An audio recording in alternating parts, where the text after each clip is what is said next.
Conselhos sobre saúde. Capítulo 2. Fatores de saúde. O conhecimento de princípios elementares. Muitos me têm perguntado: que procedimento devo seguir para preservar minha saúde? Minha resposta é: deixai de transgredir as leis de vosso ser. Deixai de condescender com o apetite depravado, ingeri alimentos simples, vesti-vos saudavelmente, o que requererá modéstia e simplicidade. Trabalhai de maneira saudável e não adoecereis. É pecado ser doente, pois toda a doença é resultado de transgressão. Muitos sofrem em consequência da transgressão de seus pais. Estes não podem ser censurados pelo pecado de seus pais. Não obstante, é seu dever indagar em que seus pais violaram as leis do seu ser, que trouxeram sobre seus descendentes tão desditosa herança. E naquilo em que os hábitos de seus pais foram errados, devem eles mudar de procedimento e guiar-se por hábitos corretos, em melhor relação para com a saúde. Os homens e as mulheres devem informar-se no que tange a filosofia da saúde. A mente dos seres racionais parece estar imersa em escuridão no que respeita à sua própria estrutura física e quanto a preservá-la em condições saudáveis.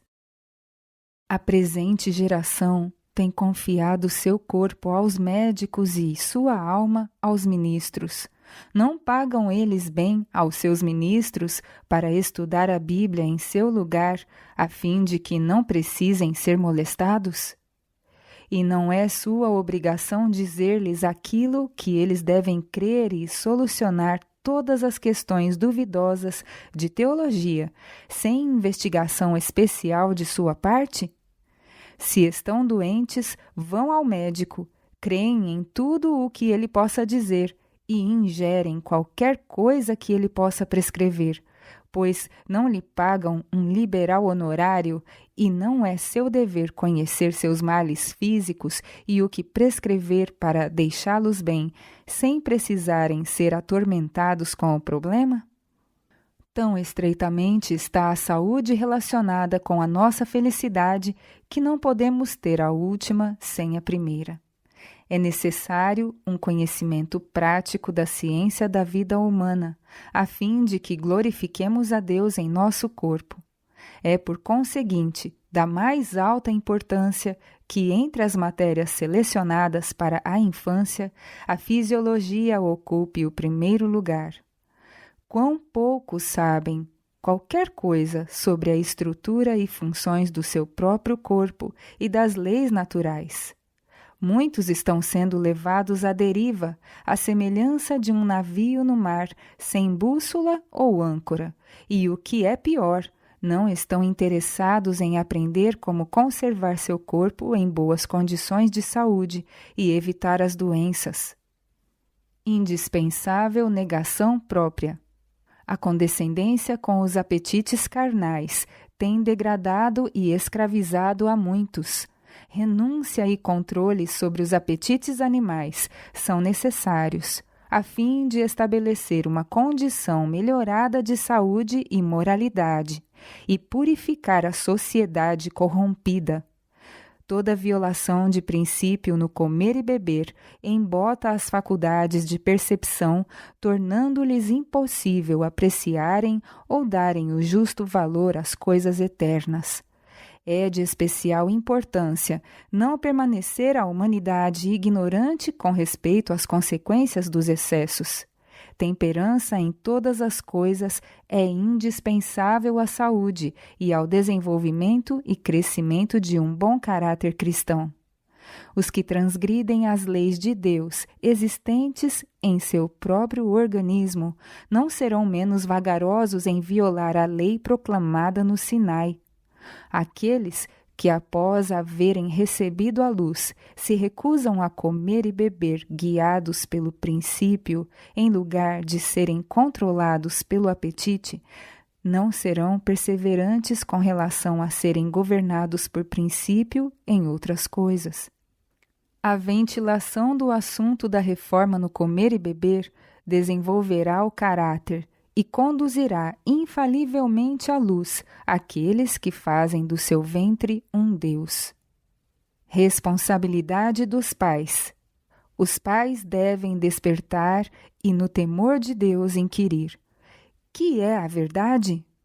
Tremenda responsabilidade repousa sobre eles. Devem eles ser fisiologistas práticos, de maneira que possam distinguir entre os hábitos físicos corretos e os que não o são, e estejam capacitados a, por esse meio, instruir os seus filhos. A grande massa está tão ignorante e indiferente no que respeita à educação física e moral de seus filhos quanto os irracionais. E mesmo assim, ousam assumir as responsabilidades de pais. Toda mãe deve relacionar-se com as leis que governam a vida física. Deve ela ensinar a seus filhos que a condescendência com o apetite animal produz uma ação mórbida no organismo e embota suas sensibilidades morais. Devem os pais buscar a luz e a verdade, como se buscassem tesouros escondidos.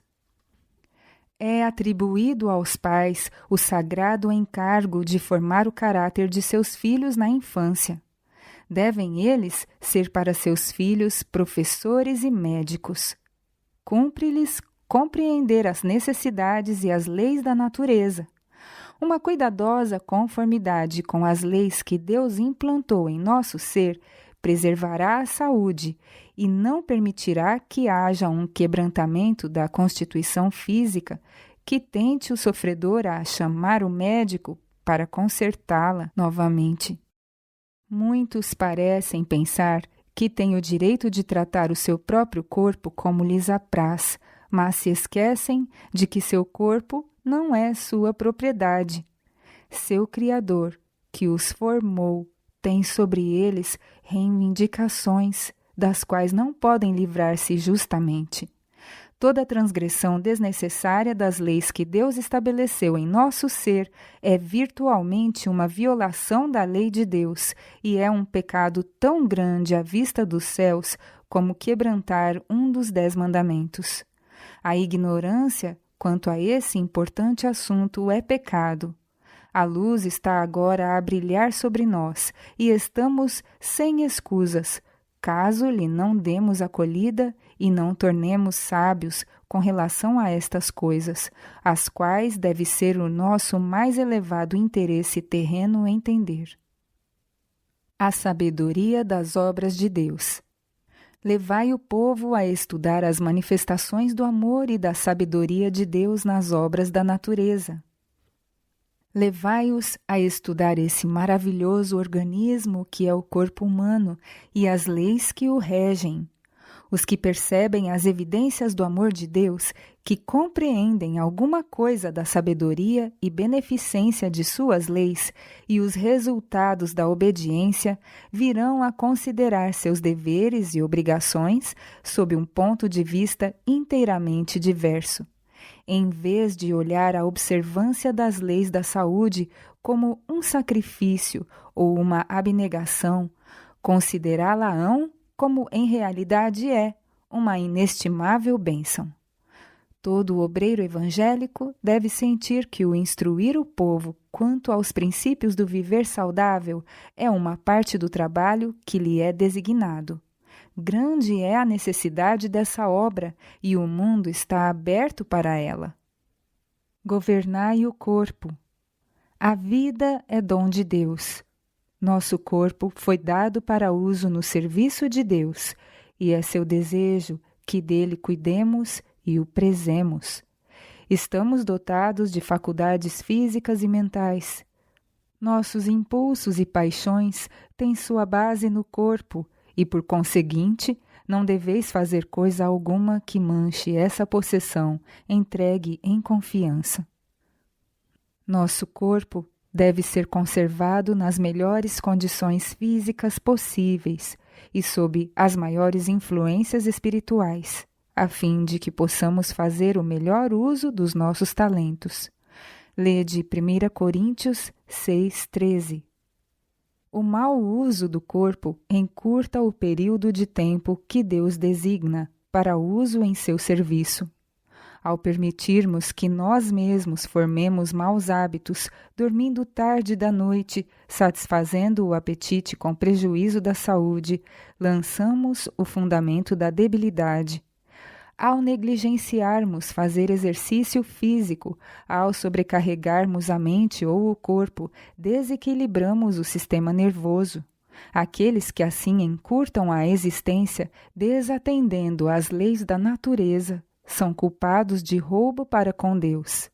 Não temos nenhum direito de negligenciar ou fazer mau uso do corpo, da mente ou das energias, os quais devem ser utilizados para oferecer a Deus um devotado serviço. Devem todos possuir um conhecimento inteligente da estrutura humana, a fim de que possam conservar o seu corpo nas necessárias condições de fazer a obra do Senhor. Aqueles que formam hábitos que enfraquecem o poder dos nervos e diminuem o vigor da mente ou do corpo, tornam-se incapacitados para a obra que Deus lhes tem dado a fazer. Por outro lado, uma vida pura e sadia é mais propícia à perfeição do caráter cristão e ao desenvolvimento das faculdades da mente e do corpo. A lei da temperança deve nortear a vida de todo cristão. Deus deve estar em todas as nossas cogitações, deve-se ter sempre em vista sua glória. Devemos fugir de toda influência que nos escravize os pensamentos e nos afaste de Deus.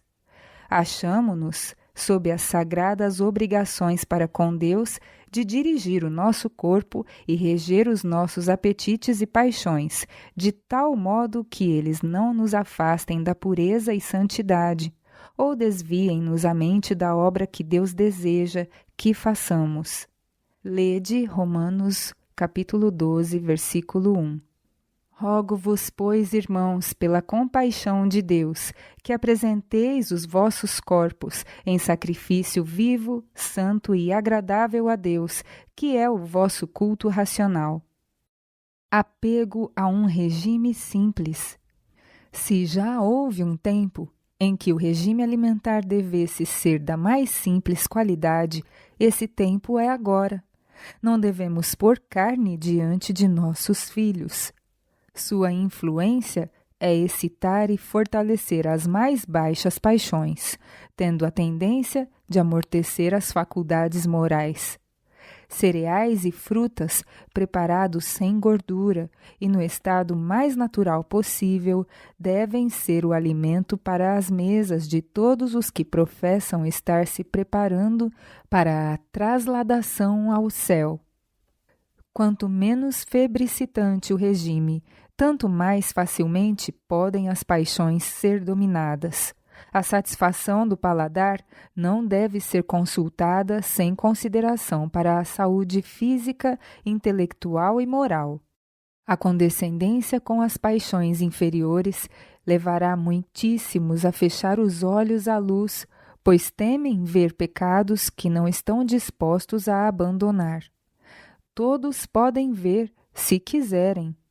Caso prefiram as trevas em vez da luz, nem por isso será menor a sua culpa. Porque não leem os homens e mulheres, tornando-se mais versados nessas coisas que tão decididamente afetam sua resistência física, intelectual e moral? Comprados por Deus. Ou não sabeis que o vosso corpo é o templo do Espírito Santo, que habita em vós, proveniente de Deus, e que não sois de vós mesmos? Porque fostes comprados por bom preço, glorificai, pois, a Deus no vosso corpo e no vosso espírito, os quais pertencem a Deus. Não somos de nós mesmos, fomos comprados por alto preço, os próprios sofrimentos e morte do Filho de Deus. Caso pudéssemos compreender isto e o avaliássemos plenamente, experimentaríamos uma grande responsabilidade a pesar sobre nós quanto a manter-nos no melhor estado de saúde, a fim de prestar a Deus um serviço perfeito. Quando, porém, seguimos qualquer direção que nos gasta a vitalidade, diminui a força ou obscurece o intelecto, pecamos contra Deus. Ao seguirmos essa orientação, não o glorificamos no corpo e no espírito que lhe pertencem, mas estamos cometendo grande erro aos seus olhos. Entregou-se Jesus Cristo por nós? Foi um grande preço pago pela nossa redenção? É mesmo verdade que não somos de nós mesmos?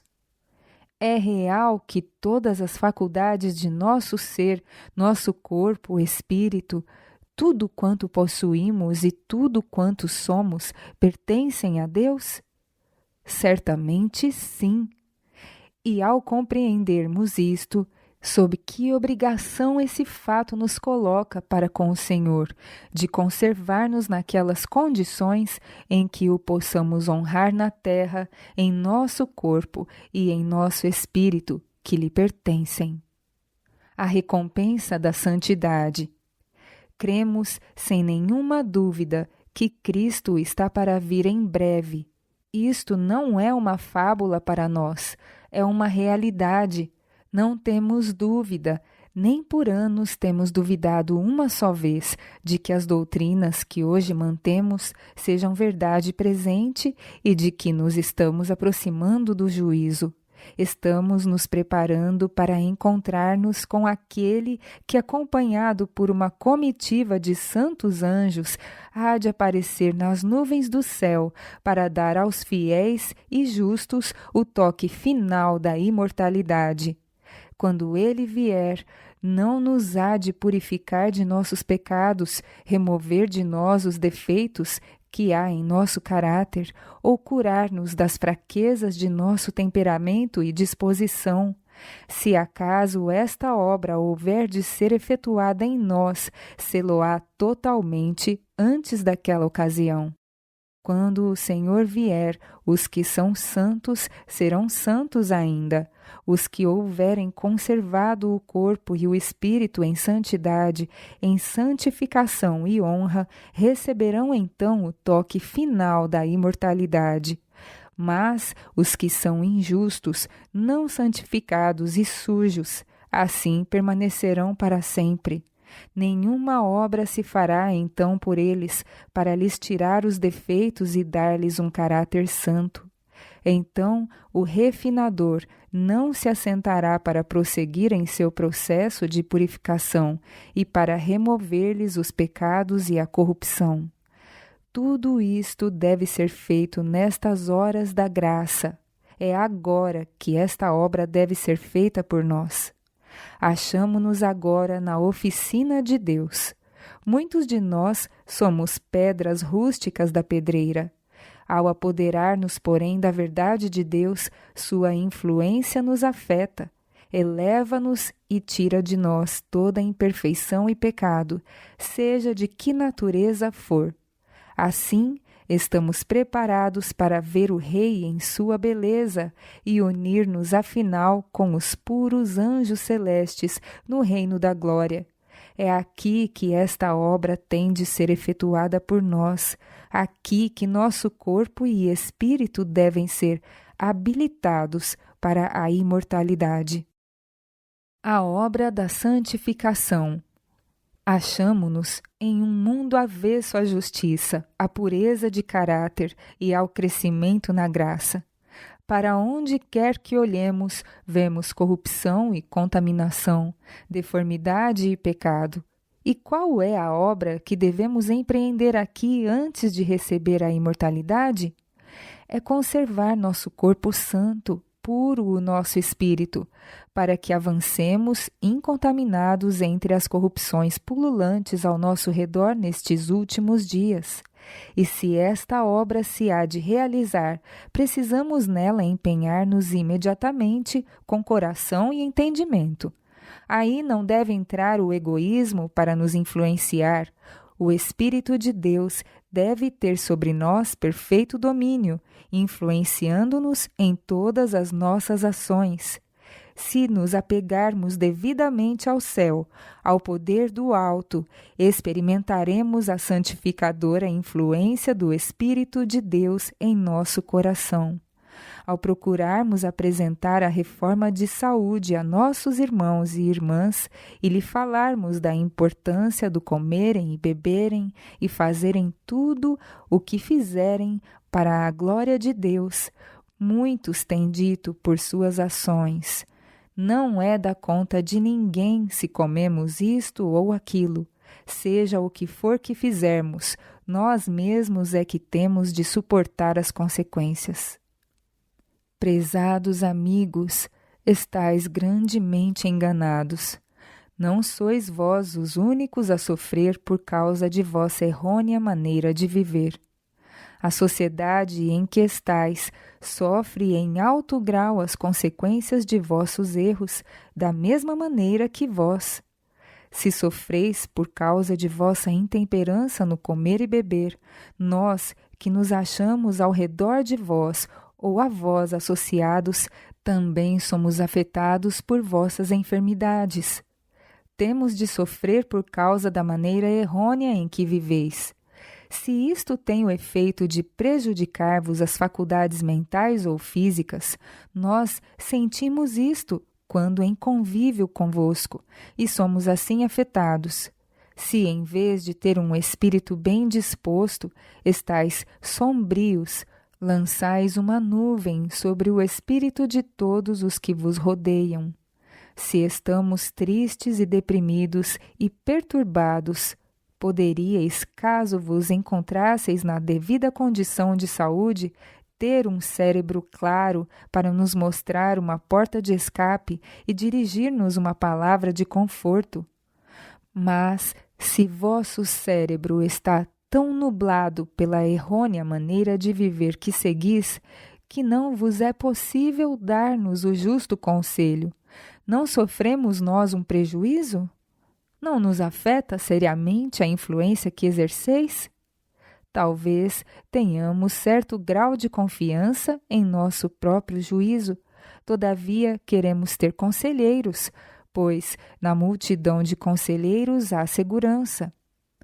Desejamos que nosso procedimento pareça coerente àqueles a quem amamos e desejamos buscar-lhes o conselho e que eles estejam capazes de nos dar com um cérebro esclarecido. Mas que nos importa vosso juízo se a capacidade de vosso cérebro foi sobrecarregada ao máximo e a vitalidade retirada do mesmo para atender às comidas impróprias introduzidas em vosso estômago, ou a enorme quantidade de alimento mesmo que seja saudável? Que nos importa o juízo de tais pessoas? Eles vêm através de uma massa de comida indigesta.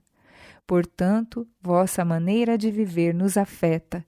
Impossível vos é seguir qualquer direção errônea sem causar a outros sofrimento. A carreira cristã. Não sabeis vós que os que correm no estádio, todos na verdade correm, mas um só leva o prêmio? Correi de tal maneira que o alcanceis. E todo aquele que luta de tudo se abstém. Eles o fazem para alcançar uma coroa corruptível, nós, porém, uma incorruptível. Pois eu assim corro, não como a coisa incerta, assim combato, não como batendo no ar. Antes subjugo meu corpo e o reduzo à servidão, para que, pregando aos outros, eu mesmo não venha de alguma maneira a ficar reprovado.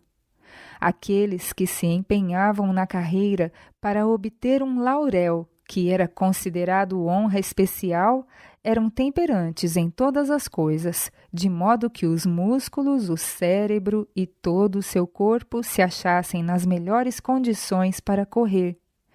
Caso eles não fossem temperantes em todas as coisas, não teriam aquela elasticidade que desfrutavam sendo-o. Temperantes poderiam correr com mais êxito aquela corrida, estariam mais seguros de obter a coroa. Mas, não obstante, toda a sua temperança, todos os seus esforços para se submeterem a um cuidadoso regime de modo a estar nas melhores condições, os que corriam a carreira terrestre corriam simplesmente ao acaso. Poderiam fazer o melhor que lhes fosse possível e, afinal de contas, não receber o penhor de honra, pois outro poderia estar um pouquinho adiante deles e alcançar o prêmio. Um apenas receberia a recompensa. Na carreira celeste, porém, podemos correr todos e todos receberem o prêmio. Não há incerteza nem risco a esse respeito. Cumpre revestir-nos das graças celestes e, com olhos voltados para a coroa da imortalidade, manter o modelo sempre diante de nós. Ele foi um homem de dores e experimentado nos trabalhos. A vida humilde, abnegada de nosso Divino Senhor, devemos conservar sempre em vista. E então, ao buscarmos imitá-lo, olhos fitos na recompensa, podemos correr com segurança essa carreira, sabendo que, se fizermos o melhor ao nosso alcance, conseguiremos o prêmio com certeza. Os homens se submetiam à abnegação e à disciplina, a fim de correr e obter uma coroa corruptível, daquelas que um dia perecem, e que era apenas um sinal de honra da parte dos mortais aqui. Nós, porém, temos de correr a corrida a cujo fim se acha uma coroa de imortalidade e vida eterna. Sim, um peso eterno de glória muito excelente, ser-nos-á outorgado como prêmio quando o fim da carreira chegar. Nós, diz o apóstolo, uma incorruptível. E se aqueles que se empenham nesta carreira aqui na terra por uma coroa temporal podiam ser temperantes em tudo, não o podemos nós que temos em vista uma coroa incorruptível, um eterno peso de glória e vida que se compara à de Deus? Tendo diante de nós tão grande incentivo, não podemos correr com paciência a carreira que nos está proposta, olhando para Jesus, autor e consumador da fé? Ele indicou-nos o caminho e assinalou em toda a sua extensão, com as próprias pegadas.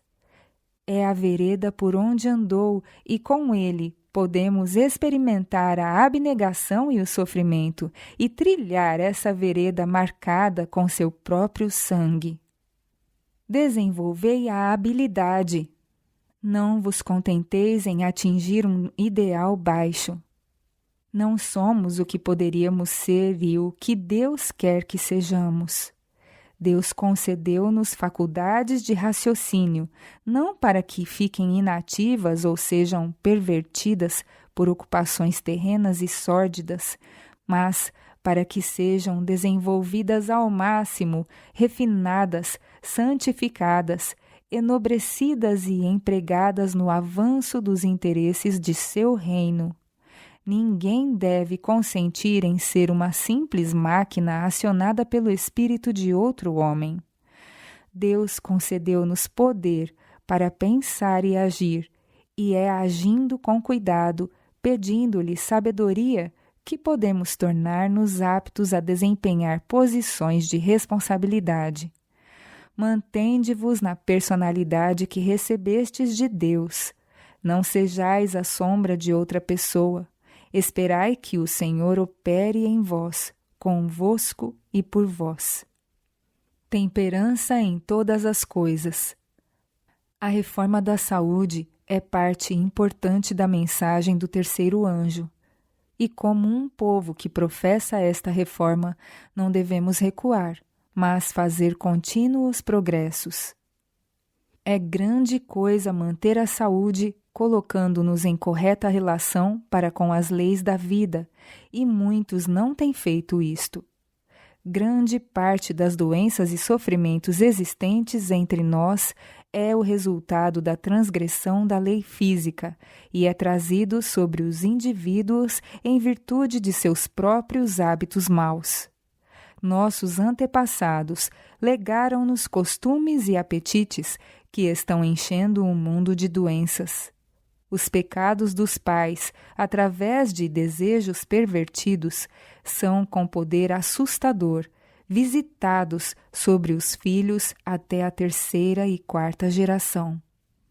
A maneira incorreta de alimentar-se de muitas gerações, a glutonaria e os hábitos de condescendência própria das pessoas estão enchendo as casas de misericórdia, as prisões e os hospícios. A intemperança, a ingestão de chá, café, vinho, cerveja, rum e conhaque, e o uso do fumo, ópio e outros narcóticos tem resultado em grande degeneração física e mental, e esta degenerescência está em constante crescimento. São esses males trazidos sobre a raça por determinação divina? Não. Eles existem pelo fato de as pessoas agirem contrariamente às suas determinações e ainda continuarem a menosprezar imprudentemente as suas leis. Nas palavras do apóstolo, suplico àqueles que não estão cegados e paralisados pelos ensinos e práticas errôneos, aqueles que desejam prestar a Deus o melhor serviço de que sejam capazes. Rogo-vos, pois, irmãos, pela compaixão de Deus, que apresenteis os vossos corpos em sacrifício vivo, santo e agradável a Deus, que é o vosso culto racional. E não vos conformeis com este mundo, mas transformai-vos pela renovação do vosso entendimento, para que experimenteis qual seja a boa, agradável e perfeita vontade de Deus. Não temos o direito de arbitrariamente violar um único princípio da lei da saúde. Os cristãos não devem seguir os costumes e práticas do mundo. A história de Daniel é posta em realce para nosso benefício. Escolheu ele seguir um procedimento que o tornaria singular na corte real. Não se conformou com os hábitos dos cortesãos quanto a comer e beber, mas propôs em seu coração que não tomaria da alimentação do rei, nem beberia de seus vinhos. Não foi este um propósito formado apressadamente e vacilante, mas foi um propósito feito inteligentemente e resolutamente posto em execução. Daniel honrou a Deus e cumpriu-se a seu respeito a promessa. Porque aos que me honram, honrarei. O Senhor deu-lhe conhecimento e inteligência em todas as letras e sabedoria, e ele teve entendimento em toda visão e sonho. Dessa forma, foi ele mais sábio do que todos nas cortes reais, mais sábio do que todos os astrólogos e mágicos do reino. Os que servem a Deus em sinceridade e verdade devem ser um povo peculiar, diferentes do mundo e dele separados. Seu alimento será preparado não com vistas a estimular a glutonaria ou satisfazer o paladar pervertido, mas para assegurar-lhes maior força física e, consequentemente, melhores condições mentais. A excessiva condescendência no comer e beber é pecado. Nosso Pai Celestial outorgou-nos a grande bênção da reforma da saúde, para que possamos glorificá-lo, atendendo às reivindicações que ele tem sobre nós. É dever de todos os que receberem luz sobre esse importante assunto manifestar maior interesse para com aqueles que ainda estão sofrendo por falta de conhecimento. Os que estão aguardando o breve aparecimento de seu Salvador devem ser os últimos a manifestar falta de interesse nesta grande obra de reforma. A ação harmoniosa e salutar de todas as energias do corpo e da mente resulta em felicidade. Quanto mais elevadas e aprimoradas as energias, tanto mais pura e perfeita a felicidade. Uma vida sem objetivo é uma vida morta. A mente deve deter-se sobre assuntos relacionados com nossos interesses eternos.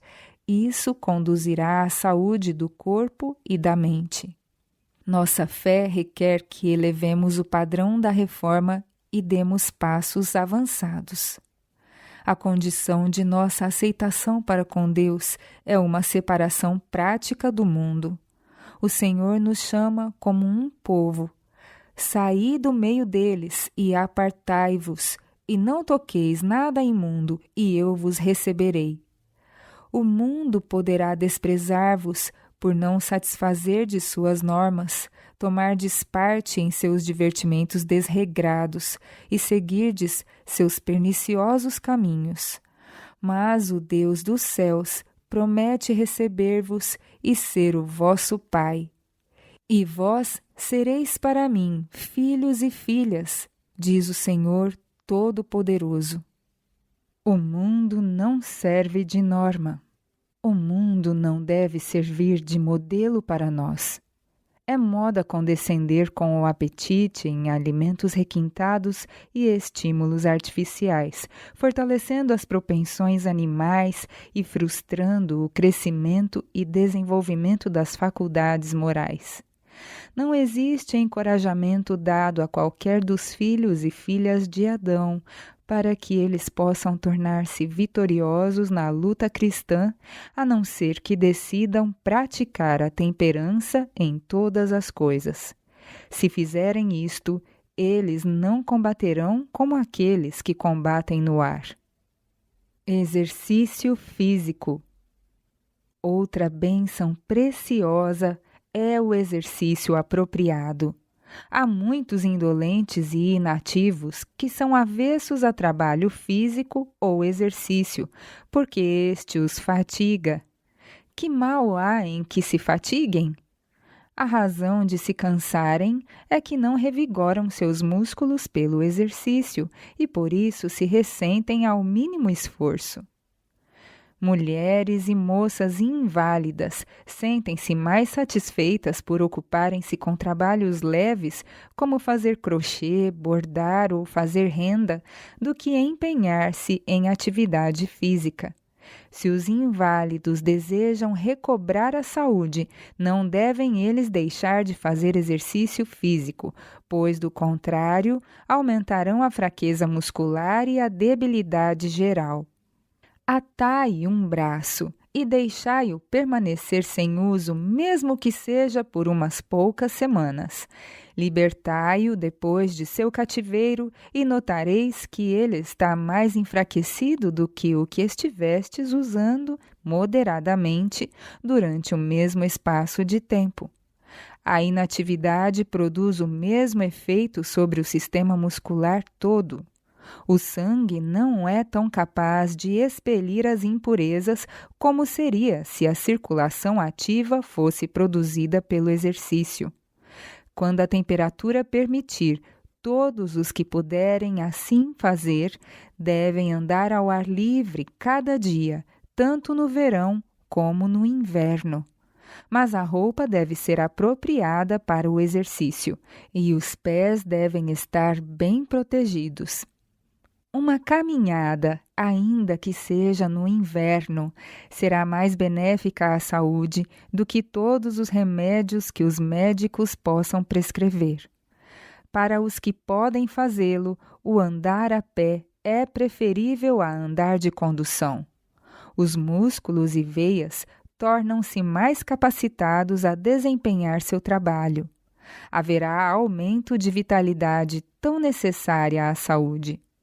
Os pulmões realizarão a atividade indispensável, pois é impossível sair ao ar revigorante de uma manhã de inverno sem encher os pulmões. As riquezas e a ociosidade são tidas por alguns como bênçãos de fato. Mas quando alguma pessoa adquiriu fortuna ou a herdou inesperadamente, seus ativos hábitos foram interrompidos, seu tempo é mal empregado, ela vive ociosamente e sua utilidade parece chegar a um fim. Torna-se inquieta, ansiosa e infeliz, e sua vida logo se encerra. Aqueles que estão sempre ocupados e vão alegremente ao desempenho de suas tarefas diárias são os mais felizes e vigorosos. O repouso e a tranquilidade da noite traz ao seu corpo cansado repouso ininterrupto. O exercício auxiliará o trabalho da digestão. Andar ao ar livre após a refeição, conservando a cabeça erguida, pondo os ombros para trás e fazer exercícios moderados será um grande benefício. A mente se desprenderá de si mesma para as belezas da natureza. Quanto menos a atenção é atraída para o estômago após a refeição, tanto melhor. Se estiverdes em constante temor de que o vosso alimento vos prejudique, certamente o fará. Esquecei-vos de vós mesmos e pensai em alguma coisa alegre. Resfriados e ar frio. Muitos laboram sob a falsa ideia de que, se apanharam resfriado, devem evitar cuidadosamente o ar do lado de fora e aumentar a temperatura de seus quartos até que estes estejam excessivamente quentes. O organismo poderá ser desarranjado, os poros poderão fechar-se pelas substâncias residuais e os órgãos internos sofrerem até certo ponto inflamações, porque o sangue que se resfriou refluiu da superfície e foi lançado sobre eles. Nessa ocasião, mais do que em qualquer outra, os pulmões não devem ser privados de ar puro e fresco. Se ar puro alguma vez é necessário, o é quando alguma parte do organismo, como os pulmões ou o estômago, está doente. O exercício inteligente levará o sangue para a superfície e aliviará, assim, os órgãos internos. O exercício ativo, embora não violento, ao ar livre, com espírito alegre, estimulará a circulação, dando à pele um rubor salutar e enviando o sangue, vitalizado pelo ar puro, às extremidades. O estômago doente encontrará alívio por meio do exercício. Os médicos frequentemente aconselham os enfermos a visitarem países estrangeiros, a irem a estações balneárias ou viajar pelo oceano, a fim de reaver a saúde, quando em 9 de cada 10 casos eles recobrariam a saúde e poupariam tempo e dinheiro se alimentassem com temperança e se dedicassem a exercícios saudáveis, com um espírito alegre. Exercício e o livre e abundante uso do ar e luz solar, bênçãos que o céu tem outorgado a todos nós livremente, dará vida e força ao enfermo macilento. Inatividade e fraqueza. Aqueles que deixam de fazer uso de seus membros cada dia perceberão um enfraquecimento ao procurarem exercitar-se. As veias e músculos não estarão em condições de desempenhar o seu trabalho e conservar todo o mecanismo vital em atividade sadia. Cada órgão do corpo fazendo sua parte. Os membros serão fortalecidos pelo uso. O exercício moderado cada dia comunicará energia aos músculos, os quais, sem exercício, se tornam flácidos e debilitados. Por meio de exercício ativo ao ar livre todos os dias, o fígado, os rins e os pulmões também serão fortalecidos para desempenharem sua obra.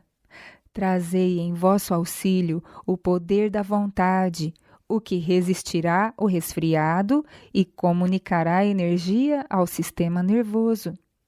Em pouco tempo notareis de tal maneira os resultados benéficos do exercício e do ar puro, que não mais desejareis viver sem essas bênçãos. Vossos pulmões, privados de ar, seriam semelhantes a uma pessoa faminta com falta de alimento. Na verdade, podemos viver mais tempo sem alimento do que sem ar, o alimento provido por Deus para os pulmões. Por conseguinte, não o considereis como um inimigo, mas como uma preciosa bênção divina. Ar puro e luz solar. Sob hipótese alguma, deve-se privar as pessoas doentes de um completo suprimento de ar fresco em condições atmosféricas agradáveis. Seus dormitórios nem sempre poderão ser construídos de maneira a permitirem que as janelas ou portas sejam abertas sem atraírem a corrente de ar diretamente sobre eles, expondo-os assim a apanharem resfriado. Em tais casos, as janelas e portas devem ser abertas em um aposento contíguo, permitindo assim que o ar fresco penetre no quarto ocupado pelo doente. O ar fresco proporcionará muito maior benefício às pessoas enfermas do que medicamentos e é muito mais necessário a elas do que o seu alimento. Elas passarão melhor e se recuperarão mais depressa quando privadas de alimento do que quando privadas de ar.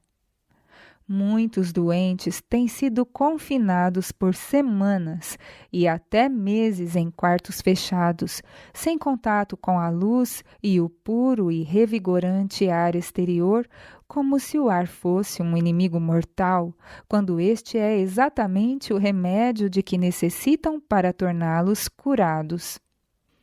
Esses remédios valiosos que o céu providenciou, sem dinheiro e sem preço, foram postos de lado e não somente considerados inúteis, mas até como inimigos perigosos, enquanto venenos prescritos por médicos foram tomados com cega confiança. Milhares têm perecido por falta de água e ar puro para que pudessem continuar vivos, e milhares de sofredores, que constituem um fardo para si mesmos e para os outros, pensam que sua vida dependa da ingestão de remédios dos médicos. Estão constantemente precavendo-se contra o ar e a evitar o uso de água. Necessitam eles dessas bênçãos a fim de que possam tornar-se bons.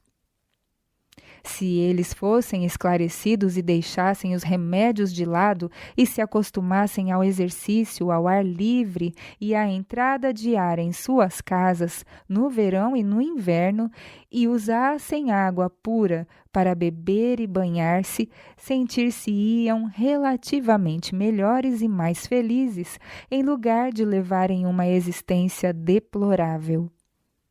A saúde da enfermeira deve ser considerada. É dever das atendentes e enfermeiras dispensarem cuidado especial à sua própria saúde, de modo especial em casos graves de febre e debilidade. Não deve a mesma pessoa ser rigorosamente confinada ao quarto dos enfermos. É mais seguro ter 2 ou 3 em quem confiar-se, que sejam enfermeiras cuidadosas e entendidas, revezando-se estas e participando do cuidado e confinamento dos pacientes. Cada uma deve fazer exercício físico ao ar livre, tanto quanto lhe seja possível. Isto é importante para as atendentes de pessoas enfermas, especialmente se os amigos do doente se acham entre a classe que continua a considerar como inimigo o ar, quando admitido no quarto dos pacientes, e não permitem que as vidraças sejam levantadas ou as portas abertas. Em tais casos, o doente e as atendentes são obrigados a respirar o ar venenoso de dia para dia, em virtude da indesculpável ignorância dos amigos do doente.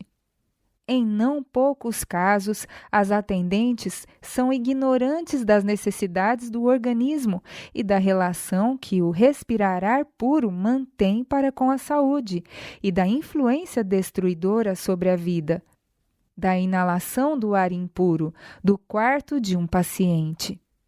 Em casos tais, a vida do doente é posta em perigo e as próprias atendentes estão sujeitas a contrair enfermidade, perderem a saúde e talvez a vida. O quarto dos doentes deve ter, se possível, uma corrente de ar a passar-lhe pelo interior, dia e noite. A corrente não deve vir diretamente sobre o enfermo.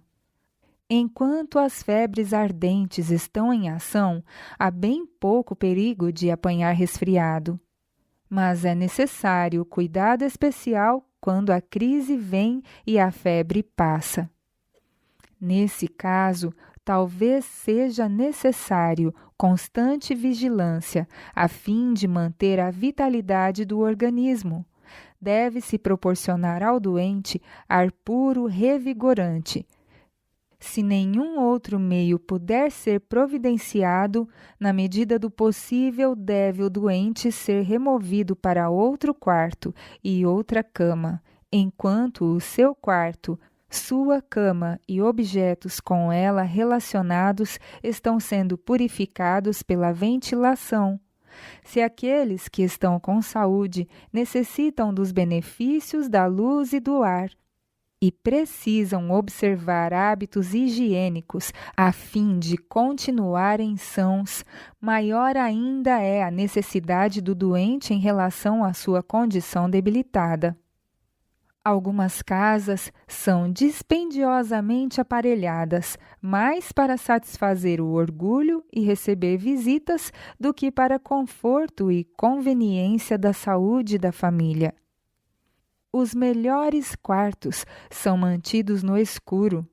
A luz e o ar são impedidos de entrar para que aquela não prejudique os custosos móveis, os tapetes não se desbotem ou se estrague a pintura dos quadros. Ao estarem assentados nesses compartimentos, os visitantes acham-se em perigo de resfriar-se por causa da sombria atmosfera que os cerca. Salas e quartos de dormir são conservados fechados igualmente por razões idênticas, e quem quer que ocupe essas camas que não foram expostas livremente à luz e ao ar, o faz com prejuízo da saúde e muitas vezes da própria vida. Os quartos que não são expostos à luz e ao ar tornam-se abafados. As camas e seus objetos acumulam umidade e a atmosfera desses quartos torna-se venenosa por não ter sido renovada pela luz e o ar. De modo especial, os dormitórios devem ser bem ventilados e sua atmosfera tornada saudável pela luz e o ar. As persianas devem ser mantidas suspensas por várias horas todos os dias e as cortinas afastadas e os quartos completamente arejados. Coisa alguma deve permanecer, mesmo que seja por pouco tempo, que impeça a purificação da atmosfera. Os dormitórios devem ser amplos e dispostos de forma a permitir a circulação do ar pelo seu interior, dia e noite.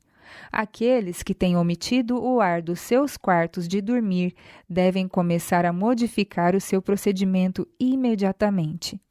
Devem permitir a entrada do ar por etapa e aumentar a sua circulação o quanto possam suportá-lo, tanto no inverno como no verão, sem nenhum perigo de se resfriarem. A fim de que possam manter-se sadios, devem os pulmões ter ar puro. Aqueles que não tiveram ar puro a circular-lhes pelo quarto à noite, em geral, despertam sentindo-se cansados e febris e desconhecem a causa. Foi o ar vital que todo o organismo reclamou, mas não obteve. Ao despertarem pela manhã, a maioria das pessoas seriam beneficiadas friccionando-se com uma esponja ou, se preferirem, com a mão, usando apenas uma bacia com água. Isso removerá as impurezas da pele. Depois, as roupas de cama devem ser removidas peça por peça e expostas ao ar. As janelas devem ser abertas, presas as cortinas, e deve-se permitir ao ar circular livremente por várias horas, senão o dia todo, pelos dormitórios. Dessa forma, a cama e as roupas serão completamente arejadas e as impurezas serão removidas do quarto. Árvores sombrias e arbustos muito perto e densos em volta da casa são prejudiciais à saúde, pois impedem a livre circulação do ar e interceptam os raios solares. Em consequência, a umidade se acumula na casa. Especialmente na estação chuvosa, os dormitórios tornam-se úmidos e aqueles que os ocupam são perturbados com reumatismo, nevralgia e enfermidades do pulmão, as quais, em geral, findam em tuberculose. As numerosas árvores frondosas deixam cair grande quantidade de folhas, as quais, se não forem removidas imediatamente, decompõem-se e envenenam a atmosfera. Um belo jardim, com árvores e arbustos a uma distância apropriada da casa, traz uma feliz e agradável influência sobre a família e, se bem cuidado, não trará nenhum prejuízo à saúde. As moradias devem, na medida do possível, ser construídas em terreno elevado e seco. Se uma casa é construída onde as águas se lhe param ao redor, permanecendo por algum tempo e em seguida escoando-se até terminar, desprendem-se emanações venenosas e o resultado será febre, malária, garganta inflamada, enfermidades pulmonares e outras doenças. Muitos têm esperado que Deus os guarde das doenças, simplesmente por lhe haverem pedido que assim o fizesse. Deus, porém, lhes não considera as orações, pois sua fé não fora aperfeiçoada pelas obras. Deus não operará um milagre para proteger das enfermidades aqueles que não têm cuidado de si mesmos, mas estão continuamente a violar as leis da saúde e nenhum esforço fazem para proteger-se da doença. Quando fazemos tudo o que podemos de nossa parte para ter saúde, então podemos esperar que os resultados benéficos se sigam e podemos pedir a Deus que abençoe os nossos esforços para a preservação da saúde. Ele então responderá à nossa prece, caso o seu nome possa por esse meio ser glorificado. Mas fazei com que todos entendam que tem uma obra a fazer. Deus não operará de maneira miraculosa para preservar a saúde de pessoas que, por sua falta de atenção para com as leis da saúde, estão seguindo um caminho seguro para se tornarem doentes. Respiração profunda. Para possuir bom sangue, é preciso respirar bem. Plena e profunda respiração de ar puro, que encha os pulmões de oxigênio, purifica o sangue. Isto comunica ao mesmo uma cor viva, enviando-o, qual corrente vitalizadora, a todas as partes do corpo. Uma boa respiração acalma os nervos, estimula o apetite e faz mais perfeita a digestão, o que conduz a um sono profundo e revigorante. Superstições com relação ao ar noturno. Muitos foram ensinados desde a infância a crer que o ar noturno é positivamente prejudicial à saúde e, por conseguinte, deve ser excluído de seus quartos. Para seu próprio prejuízo, fecham eles as janelas e portas de seus dormitórios, a fim de proteger-se do ar noturno, o qual, dizem, é muito perigoso para a saúde. Nisto estão enganados. No frescor do anoitecer, talvez seja necessário proteger-se do esfriamento com agasalhos extras, mas as pessoas devem proporcionar ar aos seus pulmões. Muitos estão sofrendo enfermidades por recusarem receber em seus quartos o puro ar noturno. O ar livre e puro do espaço é uma das mais ricas bênçãos das quais podemos desfrutar. A influência do ar puro. Ar. Apreciamos